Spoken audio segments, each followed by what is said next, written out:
So, do you know the most fascinating thing about the AI revolution that we are seeing today? The AI revolution led by OpenAI, Sam Altman, various versions of ChatGPT. So, I was talking to a friend of mine yesterday.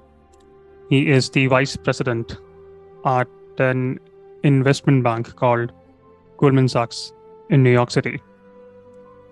And he gave a very fascinating answer to this. He said that the most fascinating thing about the AI revolution is that white-collared jobs are the jobs that will be most affected. White-collar jobs are the jobs that are at most risk. This has never been the case in history before. What are white-collar jobs? These are the jobs that you and I crave for. These are the jobs that you and I, we both desire. The kind of jobs that we pursue after MBAs, after law degrees, consulting, sales, finance, litigation. The AI revolution that we are seeing today is very different from agriculture revolution, industrial revolution that we saw in the past. Why? Because for the first time in human history, AI is becoming better than humans at uniquely human things. You will not believe that there's a startup called Harvey. That startup helps with litigation, regulatory compliance, contract analysis. How? By using AI. What will lawyers do? So, University of Pennsylvania says that as a lawyer, you have 40% chances of getting replaced by AI. AI is essentially increasing productivity. And with increased productivity, you need less manpower. Invention of internet gave birth to companies like Google, Amazon, Microsoft. Invention of mobile gave birth to other billion-dollar companies, Instagram, Airbnb, Spotify. Today we are seeing something remarkable in front of our own eyes in the form of AI. 10 years later, I can bet you will see some generational companies that will be built on this shift. Anyone traveled in Delhi Metro? Whenever I travel in Delhi Metro, I often see people watching a TV show or a movie on their phones. Very common sight. 10 years later, who knows? These phones could be replaced by Apple Vision Pro headsets, with everyone engaged in more immersive environment.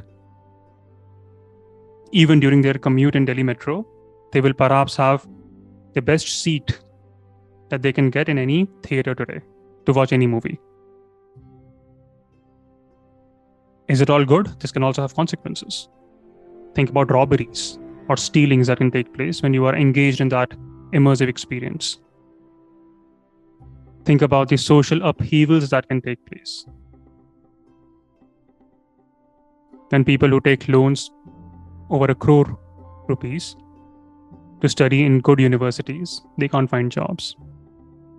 Even if they're able to find jobs, they get replaced by AI. Of course, the usual argument is that, look at the other side. AI is a companion, not a replacement. It is true.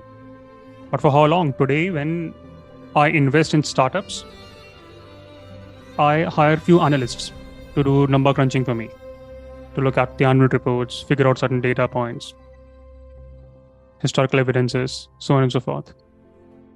I can easily replace those analysts today, even with ChatGPT. Why should I babysit a few associates, analysts? The way we are at the cusp of human and societal transformation in 2023, hundreds of years ago, something similar was taking place. That will change the nature of society and politics of those days. The economic depression of the 1929 led to large-scale economic disaster. 3 million in Britain, we saw. 6 million in Germany. 12 million in the US. They were all unemployed, not underemployed. On the other hand, there was another economic model led by Soviet Union. Exactly opposite. The years between 1929 and 1936 They witnessed a successful completion of 2 5-year plans. And the completion of these 5-year plans further led to more production in Soviet Union, more than 4 times. What is this leading to? The success of Soviet Union, it's leading to a scenario, a situation where now countries are getting attracted to the idea of socialism. Even though we are analyzing Indian history today, but even when I come to politics or economics, this trend will have huge consequences, even in international relations. Today, white-collar jobs are at risk. Back in the days, those were the blue-collar jobs. The worker movements will rise. But were these global happenings the only reason for the rise of worker movements?